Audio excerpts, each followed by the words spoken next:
আসসালামু আলাইকুম to all of my viewers. কেমন আছেন আপনারা সবাই?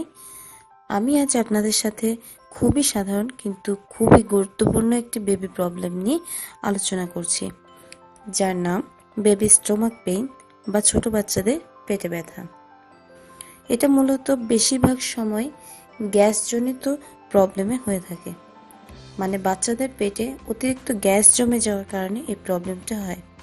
আমরা বড়রা তো গ্যাস প্রবলেমে পড়লে বিভিন্ন গ্যাস্ট্রিকের ওষুধ খেয়ে নিই, কিন্তু বেবিকে মেডিসিনের চাইতে ন্যাচারাল উপায়ে যদি ট্রিটমেন্ট দেওয়া যায়, তার চেয়ে ভালো বেবির জন্য আর কিছুই হতে পারে না। তো চলুন আর কথা না বাড়িয়ে প্রথমে আমরা জেনে নিই কিভাবে আপনি বুঝবেন আপনার বাচ্চার পেটে গ্যাসের কারণে ব্যথাটা হচ্ছে। প্রথমত, খেয়াল করুন আপনার বাচ্চা প্রতিদিন যেভাবে হাসি খুশি থাকে, খেলাধুলা করে, সে সেটা করছে না, শুধুই কাঁদছে। সে ঠিকমতো পায়খানা করতে পারছে না, পেট ফেঁপে আছে, কিছুই খেতে চাচ্ছে না বা খেলেও কান্না থামছে না। দ্বিতীয়ত, আপনার বাচ্চার পেটে হালকাভাবে হাত বুলিয়ে দেখুন, হাত বুলাতেই আপনার বাচ্চা চিৎকার করে উঠবে। এইসব লক্ষণ দেখে আপনি বুঝতে পারবেন আপনার বাচ্চার গ্যাসজনিত কারণে পেট ব্যথা হচ্ছে। এই অবস্থায় আপনার কী করণীয়? এই অবস্থায় বাচ্চাকে দ্রুত পেট ব্যথা থেকে আরাম দিতে পারেন এই ছোট্ট দুটি ব্যায়াম জানা থাকলে। ব্যায়াম 1, আপনার বাচ্চাকে সোজা করে শুইয়ে দিন, বালিশ দেবেন না। তারপর বাচ্চার 2 পা আপনার হাত দিয়ে ধরে সাইকেল চালানোর মতো করে বাচ্চার পা নাড়তে থাকুন। এভাবে 30 সেকেন্ড এই ব্যায়ামটি চালিয়ে যান। ব্যায়াম 2, এখন আপনি আপনার বাচ্চাকে সোজাভাবে কোলে নিয়ে নিন। বাচ্চার চিবুক আপনার কাঁধের উপর থাকবে। এরপর আপনি বাচ্চার পিঠে মালিশ করতে থাকুন। এভাবে 30 সেকেন্ড করুন। আরও ভালোভাবে বোঝার জন্য চলুন আমরা নেক্সট ক্লিপটা দেখে আসি। Taken too much air while feeding. Try one or all of these steps to bring your little one relief. Frequent burping is the best way to prevent discomfort.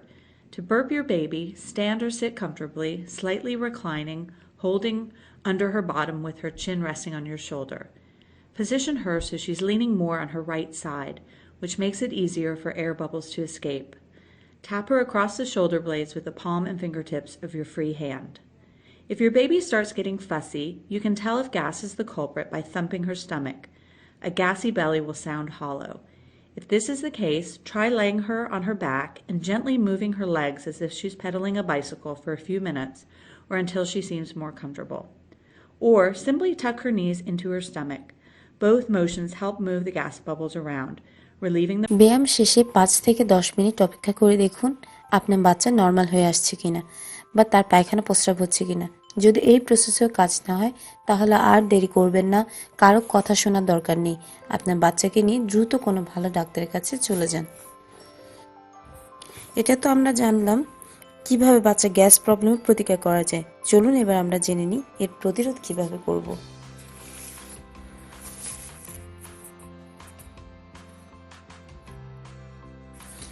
বাচ্চার মাকে সব সময় পুষ্টিকর খাবার খেতে হবে।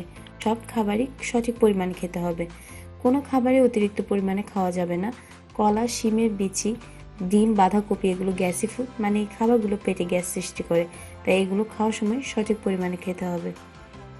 বাচ্চাকে অন্তত 2 বছর বয়স পর্যন্ত মায়ের বুকের দুধ দিতে হবে। চেষ্টা করতে হবে এই 2 বছর বাইরের গুঁড়ো দুধ বাচ্চাকে না দিতে, কারণ এতে বাচ্চা পেটে গ্যাস তো হবেই, সাথে আরও অনেক রকম জটিল রোগের সংক্রমণের সম্ভাবনা আছে। বাচ্চাকে অযথা কাঁদতে দিবেন না। অনেকে বলে থাকেন কাঁদতে দিলে বাচ্চা শক্ত হয়। এটা সম্পূর্ণ ভুল তথ্য। বাচ্চা যখন হাঁ করে কাঁদে, তখন বাচ্চার মুখের ভেতর বাইরে অতিরিক্ত বাতাস ঢুকে বুদবুদের সৃষ্টি করে, সাথে আরও অনেক রোগেরও সংক্রমণ হতে পারে। বাচ্চা ঘুম থেকে ওঠার পর এবং বাচ্চা গোসলের 15 মিনিট পর বাচ্চাকে উপর করে শুয়ে রাখুন 15 সেকেন্ডসের জন্য। এর বেশি নয়। এক্ষেত্রে বাচ্চার যাতে শ্বাস নিতে প্রবলেম না হয় সেদিকে খেয়াল রাখতে হবে। এই ব্যায়ামটি শুধুমাত্র বাচ্চার পেটে ব্যথার জন্যই নয়, সাথে সাথে শ্বাস প্রশ্বাস জনিত অনেক জটিল ব্যাধি থেকেও বাচ্চাকে রক্ষা In করবে। addition to building চলুন upper এই body ব্যায়ামের একটি strength, it can video clip also দেখি। alleviate gas. Some babies may object to being put on their stomachs at first, but they generally grow to like it as they gain head control and grow stronger. সবশেষে আমি বলবো, আমি doctor নই, আমি নার্সও নই, আমি একজন মা। একজন গৃহিণী এবং একজন ইঞ্জিনিয়ার। আর সবচেয়ে বড় কথা, আমি আপনাদের একজন গুড উইশার বা শুভাকাঙ্ক্ষী। আমার ক্ষুদ্র জ্ঞানে আর অভিজ্ঞতায় আমি যতটুকু জানি চেষ্টা করেছি তা আপনাদের সাথে শেয়ার করতে। আমার এই ভিডিওটি দেখে যদি কেউ উপকৃত হয়ে থাকেন তাহলে প্লিজ আমার ভিডিওটি লাইক দিন এবং নিচে কমেন্ট করুন। আপনাদের কমেন্ট দেখে আমি বুঝতে পারবো আমার এই ভিডিওটি দেখে কয়জন উপকৃত হয়েছেন। আর এই ধরনের ভিডিও যদি আরও পেতে চান তাহলে আপনারা আমাকে কমেন্টে জানাতে পারেন এবং অবশ্যই আমার চ্যানেলটি সাবস্ক্রাইব করুন। ধন্যবাদ।